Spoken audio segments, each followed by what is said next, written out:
ओम नमः शिवाय। जिस प्रकार इस ब्रह्मांड का ना कोई अंत है और ना ही कोई शुरुआत, उसी प्रकार शिव अनादि है। संपूर्ण ब्रह्मांड शिव के अंदर समाया हुआ है। आइए श्रवण करते हैं सोमवार व्रत कथा।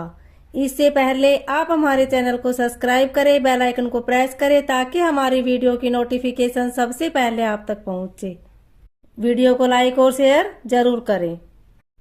एक समय की बात है, किसी नगर में एक साहूकार रहता था। उसके घर में धन की कोई कमी नहीं थी, लेकिन उसकी कोई संतान नहीं थी।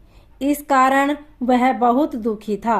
पुत्र प्राप्ति के लिए वह प्रत्येक सोमवार व्रत रखता था और पूरी श्रद्धा के साथ शिव मंदिर जाकर भगवान शिव और पार्वती जी की पूजा करता था। उसकी भक्ति देखकर एक दिन माँ पार्वती प्रसन्न हो गई और भगवान शिव से उस साहूकार की मनोकामना पूर्ण करने का आग्रह किया। पार्वती जी की इच्छा सुनकर भगवान शिव ने कहा कि हे पार्वती, इस संसार में हर प्राणी को उनके कर्मों का फल मिलता है और जिसके भाग्य में जो हो उसे भोगना ही पड़ता है। लेकिन पार्वती जी ने साहूकार की भक्ति का मान रखने के लिए उसकी मनोकामना पूर्ण करने की इच्छा जताई। माता पार्वती के आग्रह पर शिवजी ने साहूकार को पुत्र प्राप्ति का वरदान तो दिया, लेकिन साथ ही यह भी कहा कि उसके बालक की आयु केवल 12 वर्ष की होगी।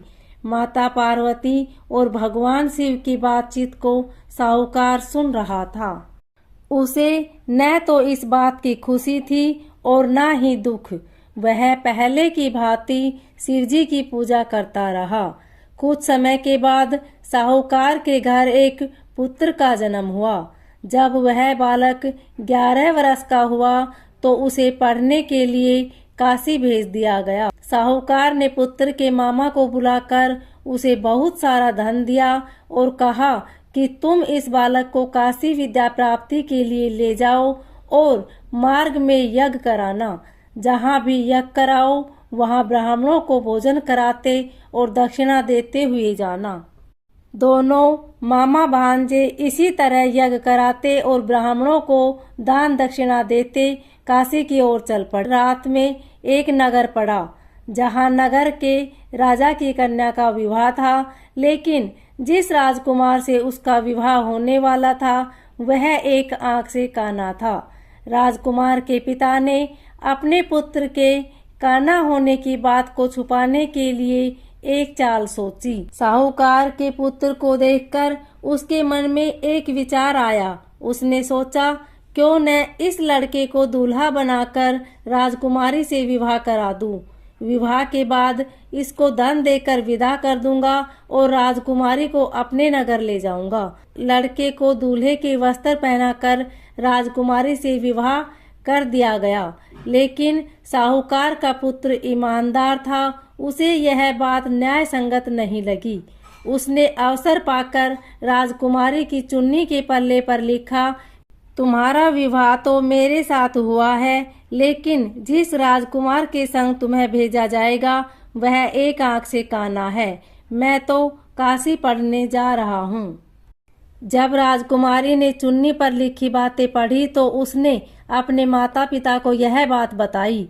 राजा ने अपनी पुत्री को विदा नहीं किया, जिससे बारात वापस चली गई। दूसरी ओर साहूकार का लड़का और उसका मामा काशी पहुँचे और वहां जाकर उन्होंने यज्ञ किया। जिस दिन लड़के की आयु 12 साल की हुई उसी दिन यज्ञ रखा गया। लड़के ने अपने मामा से कहा, मेरी तबीयत कुछ ठीक नहीं है। मामा ने कहा कि तुम अंदर जाकर सो जाओ। शिवजी के वरदान अनुसार कुछ ही देर में उस बालक के प्राण निकल गए। मृत भांजे को देख उसके मामा ने विलाप शुरू किया। संयोगवश उसी समय शिवजी और माता पार्वती उधर से जा रहे थे। पार्वती ने भगवान से कहा, स्वामी, मुझे इसकी रोने का स्वर सहन नहीं हो रहा है। आप इस व्यक्ति के कष्ट को अवश्य दूर करें। जब शिवजी मृत बालक के समीप गए तो वह बोले कि यह उसी साहूकार का पुत्र है जिसे मैंने 12 वर्ष की आयु का वरदान दिया था। अब इसकी आयु पूरी हो चुकी है, लेकिन मातृभाव से विभोर माता पार्वती ने कहा कि हे महादेव, आप इस बालक आयु देने की कृपा करें, अन्यथा इसके वियोग में इसके माता पिता भी तड़प तड़प कर मर जाएंगे। माता पार्वती के आग्रह पर भगवान शिव ने उस लड़के को जीवित होने का वरदान दिया। शिव जी की कृपा से वह लड़का जीवित हो गया।